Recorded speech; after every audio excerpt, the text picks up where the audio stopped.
Muy buenas tardes, les saludo en el nombre del Señor Jesucristo.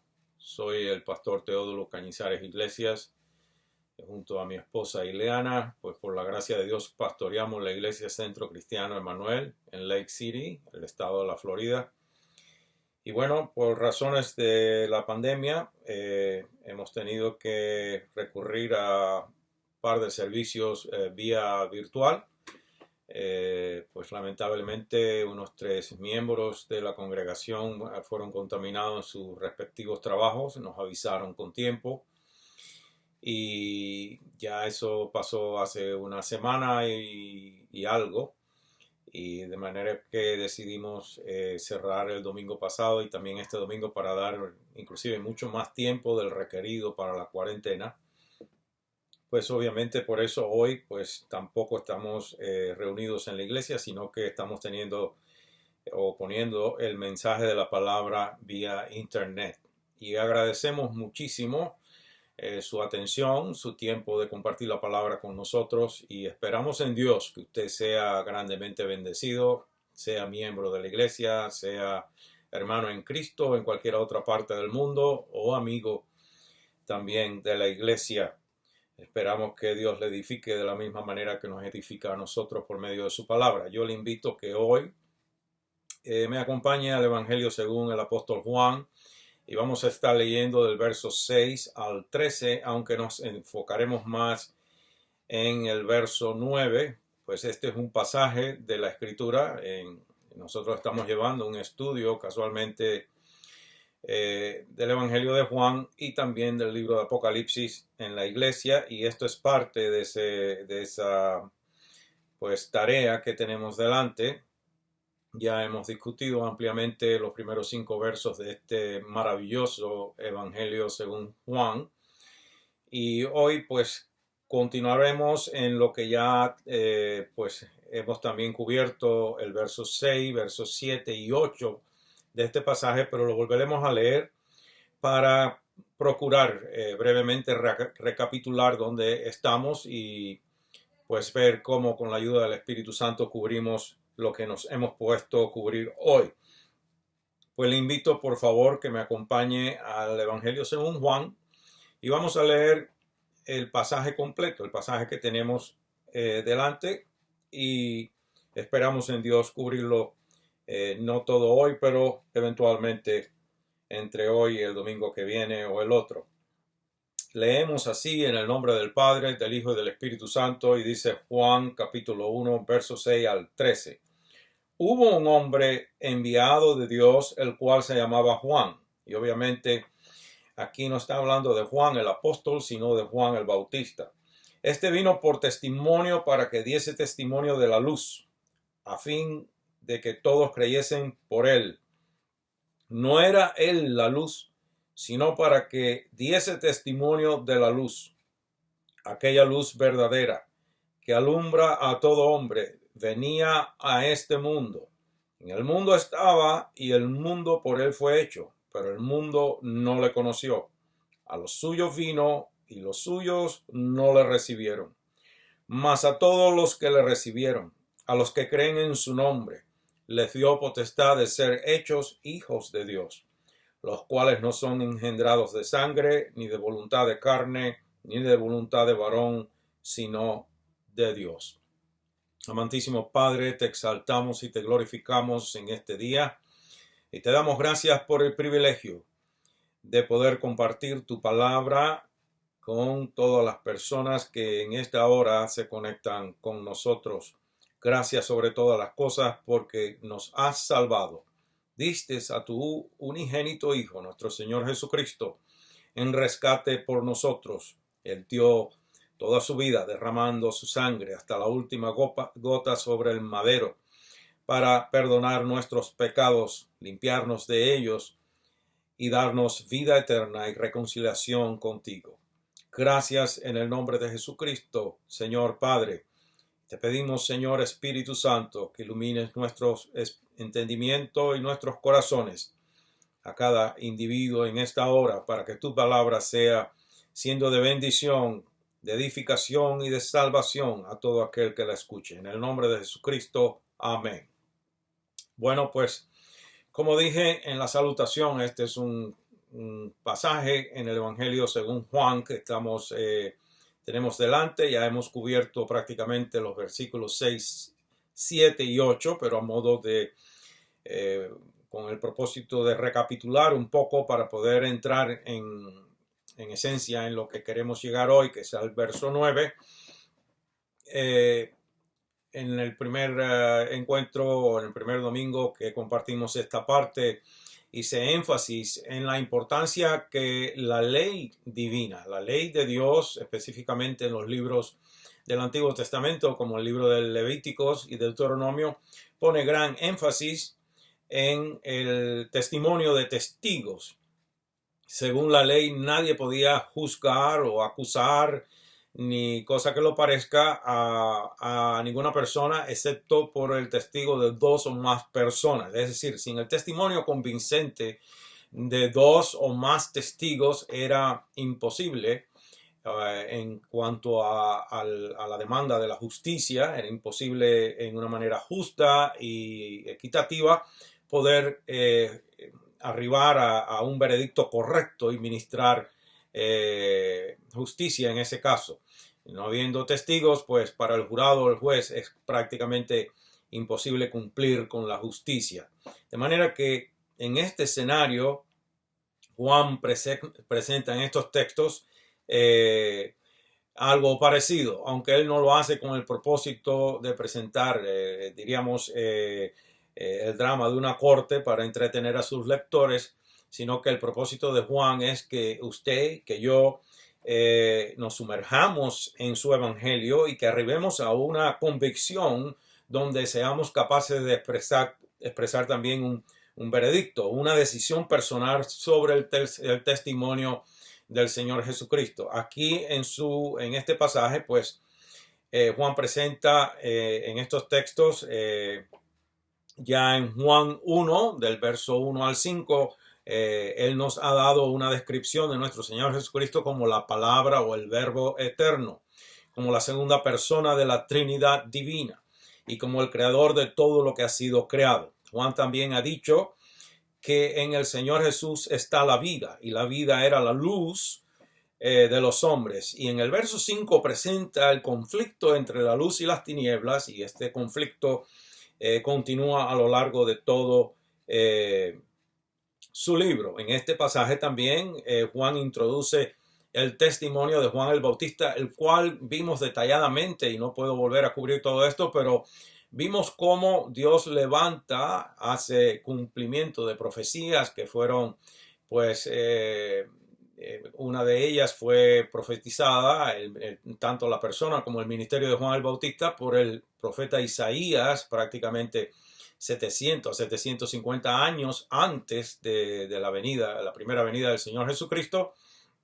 Y luego Malaquías también habla de Juan el Bautista y describe su ministerio, de manera que vimos que el hecho de cumplirse esa profecía y ese ministerio de Juan el Bautista era un propósito y un milagro de Dios, por cuanto sus padres, específicamente su madre, era estéril, ya estaban de avanzada edad, y así todo Dios se glorificó y vino Juan el Bautista como el último y gran profeta del Antiguo Testamento. Todo eso lo vimos, obviamente, ya en los primeros versos, y hoy no tengo tiempo de cubrir todo eso, pero el caso que presenta el Evangelio según Juan es que el testimonio de Dios a favor de su Hijo eterno, nuestro Señor Jesucristo, demanda un veredicto, una decisión de fe de cada uno de nosotros en el Señor Jesús. Y nuestro pasaje consta de dos partes, pues obviamente la parte que ya vimos, donde Juan demuestra que Dios Padre ha facilitado amplio y válido testimonio a favor de su Hijo en los primeros versos de este pasaje, del verso 6 al 9. Y en Juan 1, del 10 al 13, Juan demuestra que ese testimonio a favor de nuestro Señor Jesucristo demanda un veredicto, una decisión de fe en Él, pero independientemente de cuán válido, de cuán veraz y evidenciado sea el veredicto del Señor Jesucristo, no necesariamente está garantizada una respuesta favorable. Muchos de los que debían decidir a favor del Señor Jesucristo, según estos mismos versos que acabamos de leer, no le reconocieron ni tampoco le recibieron. Pero sí hay algo maravilloso y algo alentador, algo que garantiza pues nuestra salvación y nuestra fe, nuestra esperanza eterna en Él. Dice que todos los que le recibimos, todos los que hemos creído en su nombre, a nosotros, los que hemos nacido de nuevo, y usted si aún no ha nacido, tiene hoy la oportunidad de recibir a Jesús como Señor y Salvador personal. A todo el que reciba a Jesús como único Señor y Salvador personal, el mismo Jesucristo le da la potestad o el derecho de ser hecho hijos e hijas de Dios. Y quiero, antes de ir directamente al verso 9, quiero llamar la atención de que Juan en su evangelio va mucho más allá de los requisitos mínimos de la ley, el requisito de 2 testigos. Juan presenta 7 testigos en su evangelio a favor del testimonio de nuestro Señor Jesucristo. Y voy a mencionarlos porque es bueno que usted lo conozca. En primer lugar está el testimonio del Padre. En segundo lugar, el mismo testimonio del Señor Jesucristo. En tercer lugar, las obras del Señor Jesucristo que testifican de Él. En cuarto lugar, el testimonio del Espíritu Santo. En quinto lugar, las Escrituras.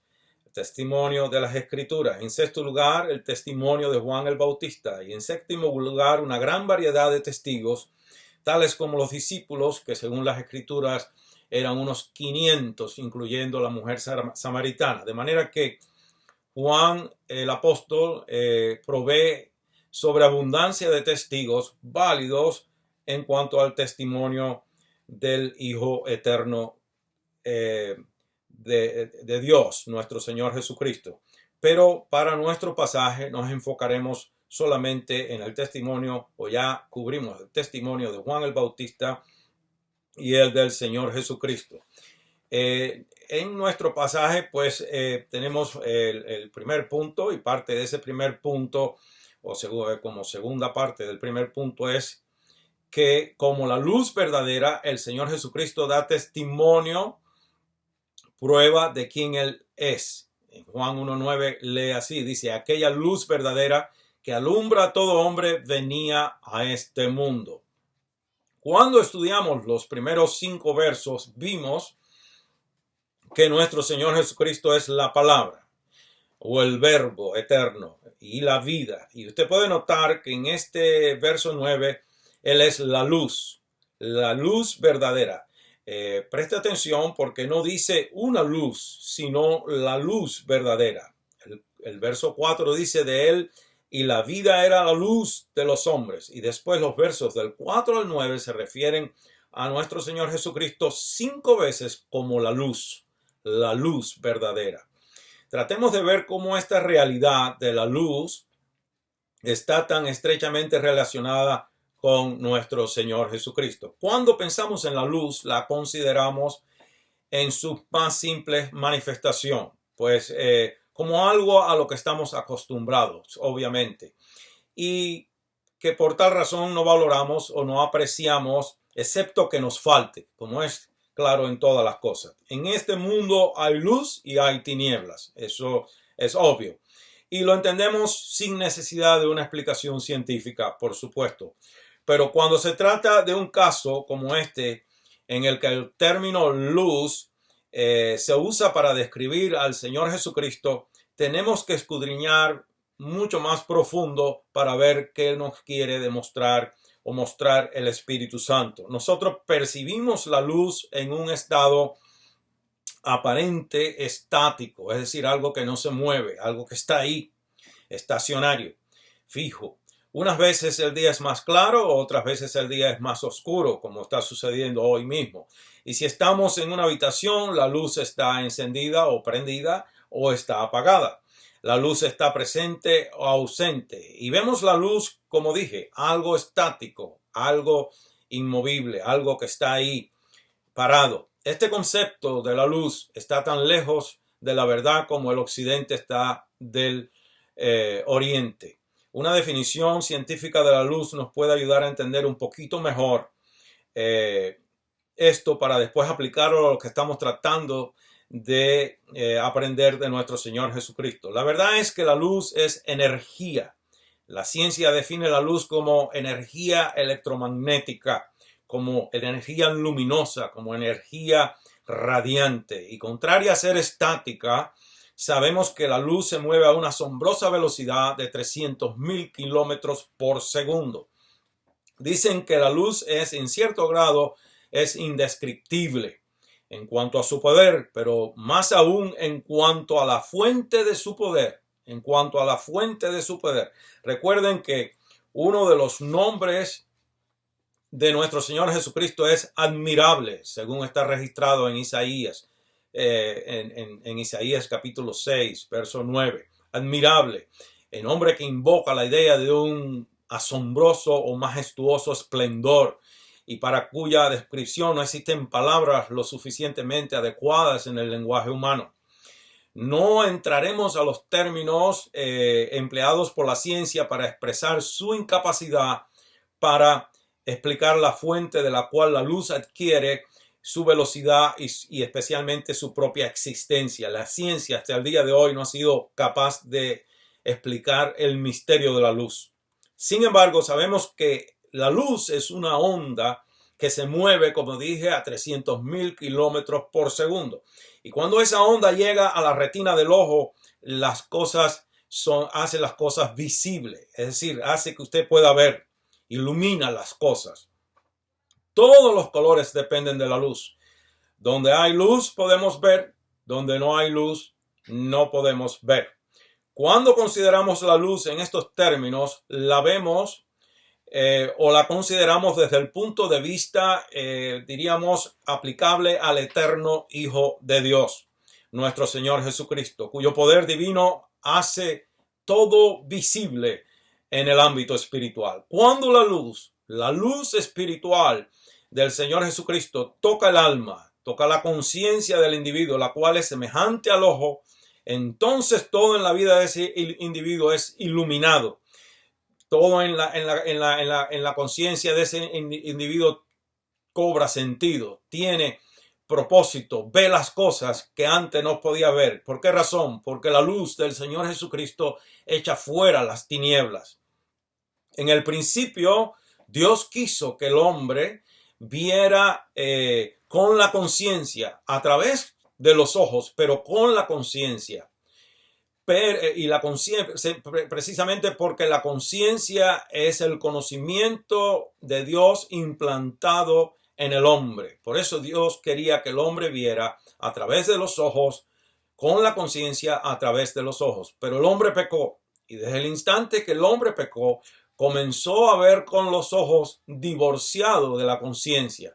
Por eso es tan importante que la luz del Señor Jesucristo entre hasta lo más íntimo y profundo del ser humano y eche fuera la tiniebla que haya sentada ahí dentro, para que entonces usted, yo y todo aquel que es iluminado por la luz de Cristo, por la luz del Espíritu Santo de Cristo, comencemos a ver las cosas como Dios quiere que la veamos y entendamos las cosas como Dios quiere que la entendamos. Entonces, de acuerdo con nuestro texto, la luz es la vida. Esa vida eterna, nuestro Señor Jesucristo. También es la palabra o el verbo que viene de Dios. Él es la palabra porque en Él Dios nos ha hablado a nosotros. Hebreos 1, del 1 al 3 dice así: Dios, habiendo hablado muchas veces y de muchas maneras en otro tiempo a los padres por los profetas, en estos postreros días nos ha hablado por el Hijo, a quien constituyó heredero de todo y por quien asimismo hizo el universo, el cual, siendo el resplandor de su gloria y la imagen misma de su sustancia, y quien sustenta todas las cosas con la palabra de su poder, habiendo efectuado la purificación de nuestros pecados por medio de sí mismo, se sentó a la diestra de la majestad en las alturas. Entonces dijimos que Él es el verbo, Él es la palabra eterna de Dios, porque por medio de Él Dios nos habla. Pero también Él es vida, porque a través de Él Dios nos imparte vida. Recuerde, los que son cristianos y los que no lo son, pues les recuerdo que mientras el hombre no rinde su vida a Cristo, hasta que la sangre de Cristo no nos limpia de nuestros pecados, nosotros, según la Escritura, en Efesios capítulo 2, del verso 1 al 3, dice que estamos muertos en delitos y pecados. Pero por medio del Señor Jesucristo, Dios nos imparte vida. Cuando hay un arrepentimiento y corremos a sus pies y nos entregamos a Él bajo su señorío y bajo su santidad. Y en Juan 3:16 corrobora esto lo que acabo de decir, porque Juan 3:16 dice, porque de tal manera amó Dios al mundo que ha dado a su Hijo unigénito, para que todo aquel que en Él cree no se pierda, mas tenga vida eterna.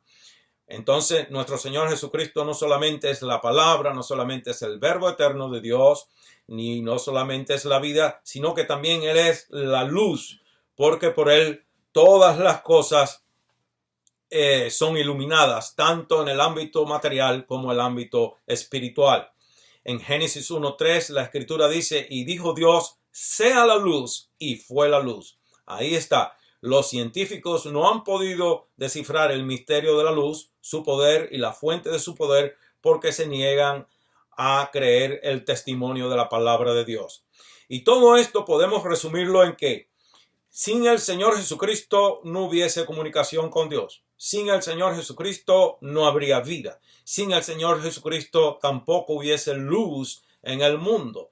Tampoco hubiese luz en ninguna parte. Sin Él no habría iluminación, no hubiese entendimiento, no hubiese absolutamente nada en cuanto a esperanza y salvación. Solo una densa tiniebla arroparía al hombre, aunque se jactara de visión 2020, si no está en Cristo Jesús. Y Cristo no gobierna en el individuo, el tal está en tinieblas. Este es el lenguaje simbólico que en varias ocasiones hablamos en la introducción de este mensaje, que es característico del Evangelio de Juan. Y Juan emplea pues frases y palabras aparentemente sencillas en la superficie, pero con un significado muy profundo para explicar y presentar las maravillas de la persona de nuestro Señor Jesucristo.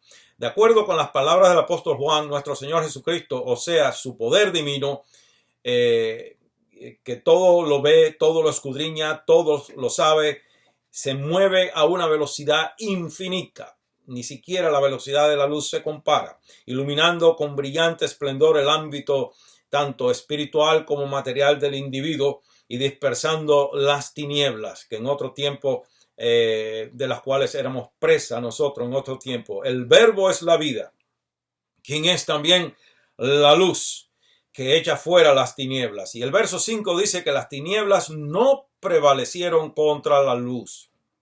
Y eso de que no prevalecieron es una clara evidencia que el reino de las tinieblas trató de resistir la luz. Pero la primera parte del verso 5 dice, la luz en las tinieblas resplandece. Quiero llamar su atención al tiempo de ese verbo resplandece. Note que ese verbo está en el presente continuo del tiempo gramatical del verbo, y eso pues nos permite deducir que es un asunto eternamente resuelto. No hay alternativas, no hay apelaciones, ya está resuelto. Por más que las tinieblas se quieran resistir, jamás podrán contra la luz de Cristo.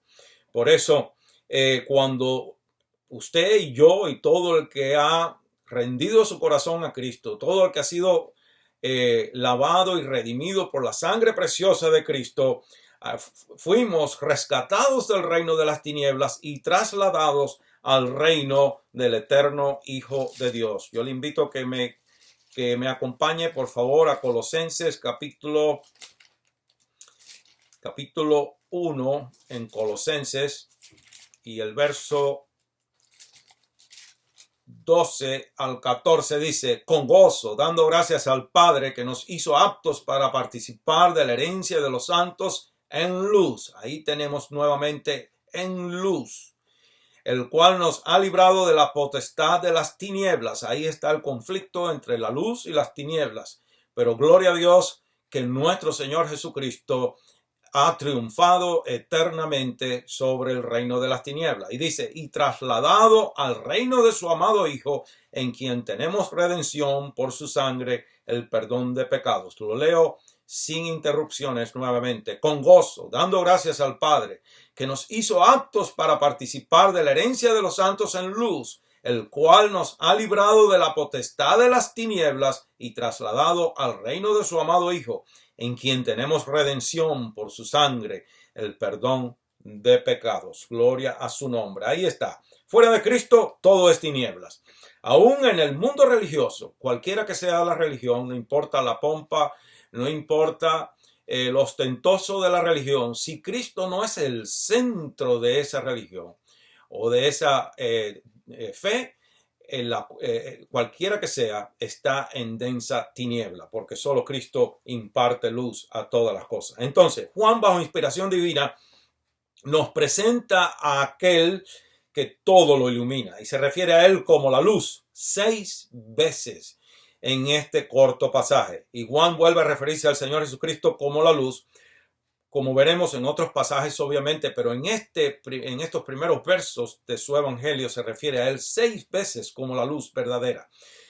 Pero el plan del Espíritu Santo, desde que inspiró a Juan a escribir de esta manera, fue enfocar esa luz, hacer que esa luz ilumine ciertas verdades espirituales que son esenciales, fundamentales para usted y para mí, para nosotros los cristianos.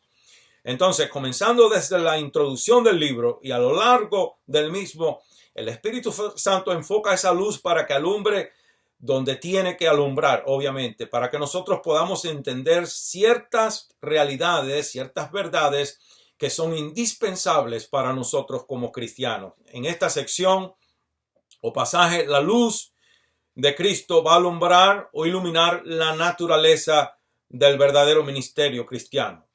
La luz de Cristo pues va a iluminar y revelar la naturaleza del Señor. Y yo quiero que usted sepa, cuando digo ministerio cristiano, es que todo el nacido de nuevo es un ministro, es un siervo o una sierva, un sacerdote o una sacerdotisa de Cristo. Es decir, ministro no solamente el pastor, el evangelista, el misionero, etcétera. Ministro es todo hombre, toda mujer que ha sido lavado y redimido por la sangre de Cristo. Somos embajadores de Cristo donde quiera que nos paremos. Y así lo dice 1 de Pedro 2:9, dice así: mas vosotros sois linaje escogido, real sacerdocio, nación santa, pueblo adquirido por Dios, para que anunciéis las virtudes de aquel que os llamó de las tinieblas a su luz admirable. Eso es una responsabilidad de todos. Y note la frase luz admirable. Luz admirable. Entonces, repito, la luz de Cristo va a iluminar cuál es la verdadera naturaleza de cada individuo, de cada ministerio cristiano. Va a iluminar o revelar la naturaleza misma del Señor. La luz va a iluminar y revelar la naturaleza del pecador. Y la luz de Cristo va a iluminar y revelar la naturaleza del creyente.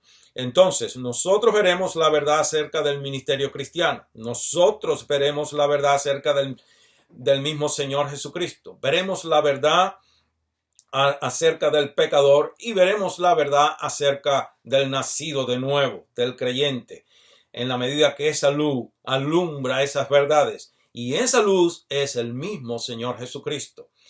El resplandor de su divina luz aleja las tinieblas de estas verdades para que usted y yo seamos capaces de verla, para que la podamos ver. Ahora bien, no perdamos de vista que Juan tiene un propósito evangelístico desde el principio en este su evangelio. De su puño y letra leímos en Juan 20:30 que él escribió todas las cosas registradas en su evangelio para que nosotros podamos creer que Jesucristo que el Señor Jesús es el Cristo, el eterno Hijo de Dios, y que para que creyendo en su nombre tengamos vida eterna. De manera que este libro se escribió con el propósito de salvar vidas. Y ese es el propósito por el cual estamos llevando también este estudio, de salvar vidas, de que las personas conozcan que el único que nos puede salvar del pecado y de las consecuencias del pecado y de esa ira venidera que viene contra todo aquel que no se haya refugiado en Cristo, ese es el propósito que tenemos, que el que no haya acudido a Cristo todavía pueda salvarse y salve su vida del pecado y de las consecuencias del pecado. Entonces, el Espíritu Santo, para beneficio nuestro, ha comenzado a alumbrar o alumbra estos principios desde el primer verso del libro. Él comienza a iluminar cada verso para que usted y yo podamos conocer y entender el Evangelio según Juan o cualquier parte de las Escrituras, obviamente. Entonces, para pasar al segundo punto que no tocaremos hoy, sino el domingo que viene, de este pasaje, que es los versos 10 al 13, repetimos nuevamente que Juan 1:9 dice: aquella luz verdadera que alumbra a todo hombre venía a este mundo. Es que el testimonio que viene de la luz de nuestro Señor Jesucristo demanda una respuesta de cada uno de nosotros. Cuando la luz de Cristo expone la corrupción y el pecado que hay en cada uno de nosotros, en cada ser humano, pues unos van a reaccionar, vamos a reaccionar de diferentes maneras. Unos van a reaccionar como las cucarachas cuando en una habitación abandonada, un almacén o lo que sea. Recuerdo que en ocasiones en almacenes oscuros uno prendía la luz y el cucarachero corría inmediatamente a esconderse. Hay gente que cuando la luz de Cristo lo alumbra sobre ellos, esa es la primera reacción, una reacción de esconderse, de huir o de levantarse hostilmente contra el mensaje. Y otros nos arrepentimos de nuestros pecados, reconocemos nuestra condición y corremos a Él para ser alumbrados y para ser salvados. Y este es mi punto de despedida hoy. Si Dios ha hablado a su vida, si usted reconoce que solamente Jesucristo puede salvarle de todos sus pecados, si usted reconoce que Cristo no es solamente el Hijo eterno de Dios, sino que es también divino por cuanto es el Hijo eterno de Dios y Él es la palabra encarnada de Dios, Él es la luz verdadera que vino a alumbrar a este mundo, pues yo le recomiendo que reciba la luz de Cristo hoy. Permita que la luz de Cristo entre a su conciencia, a lo más profundo de su ser interno, y eche fuera de allí cualquiera tiniebla que aún pueda estar ahí, para que usted pueda ver el amor eterno con el cual Dios le ha amado desde antes de la fundación del mundo. Eso está registrado en el primer capítulo de la Epístola a los Efesios, donde dice que Dios nos ha bendecido con toda bendición espiritual en los lugares celestiales con Cristo Jesús, y que en Él, en el Hijo amado, nos escogió desde antes de la fundación del mundo. Entregue su vida a Cristo. Dígale: Señor Jesucristo, yo quiero ser salvo o salva. Yo soy un pecador o una pecadora. En este instante me arrepiento de todos mis pecados y te ruego que me salves. Límpiame con tu sangre preciosa e inscribe mi nombre en el libro de la vida. Haga eso y usted nunca se va a arrepentir. Y la luz del Espíritu Santo comenzará a iluminar su mente, su alma, su conciencia, su ser interno, y usted va a ver las cosas diferentes. Usted va a comenzar a verse a usted mismo sobre todas las cosas y va a ver el cambio y la transformación que el poder transformador y regenerador del Espíritu Santo y el poder redentor y limpiador y santificador de la sangre de Cristo va a lograr en su vida. En el nombre de Jesús yo lo bendigo y bendigo a todo hermano y hermana que por este tiempo ha tenido la gentileza de compartir la palabra con nosotros. Dios les bendiga a todos y la paz de Cristo, que sobrepasa todo entendimiento, les guarde y les sature todos los días de su vida. En el nombre de Jesucristo.